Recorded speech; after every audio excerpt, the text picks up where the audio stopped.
In fact, a lot of people rather do it this way. The reason for that is if you hook the opposite direction, you can hook his leg at the same time as you go. So this prevents a lot of the escapes from armbar by hooking his leg. It makes it impossible for him to roll away, do the hitchhiker, things like that. You can hit it from that position, okay?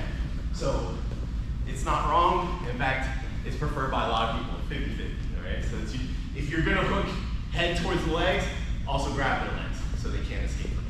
All right, so let's work on one more technique, say leg left side. This one's so good.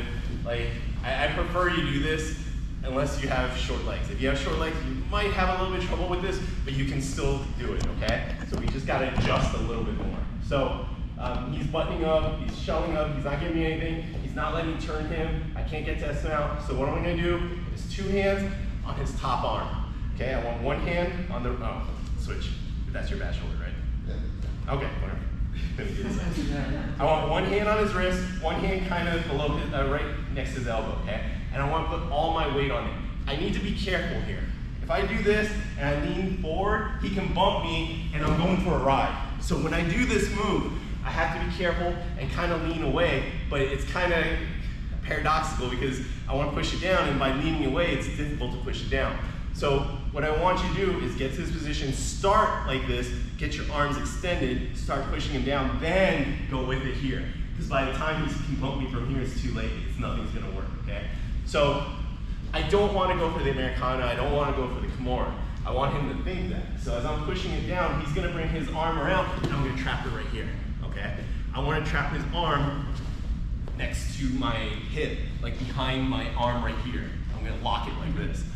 Once I get to this position, all right, I'm gonna grab his collar, just like we did before on the S mount. I'm gonna grab it here, and I'm gonna yank him to the side, sideways, just like this. I do almost the same thing. I ride up higher, I put my knee behind his head, and I kind of post right here. I want to trap this arm up here, tight. I want him to really worry about that arm bar. Let me turn you a little bit so you can see. I want him to really worry about this arm bar here. But I'm not going for the arm bar. I'm gonna control his arm, I'm gonna bring my knee right over here, okay? I'm gonna put it right over his arm, keeping it trapped to his own chest. I'm gonna take my 2 hands, grab his head from this position, lifting it into his own shoulder. This makes it very difficult for him to bring this arm out when I put him like this. Then I just shoot my leg right over like this, okay? From here, I can keep my arm here. If I have long legs, it won't be a problem. But a lot of times, if you're having trouble with that, I'll just cross it over or let it drop wherever it may. I don't really care at this point, okay? This is easier if you have it here. I'm gonna control my leg, kind of rotate, move him in, and I'm gonna lean this way, all right, away from my legs. Then I just kind of rotate in here, get my leg, lock that triangle. From here, squeeze. I can even lay down on my belly to try to put extra pressure on his elbow, which is gonna put more pressure on his neck, okay?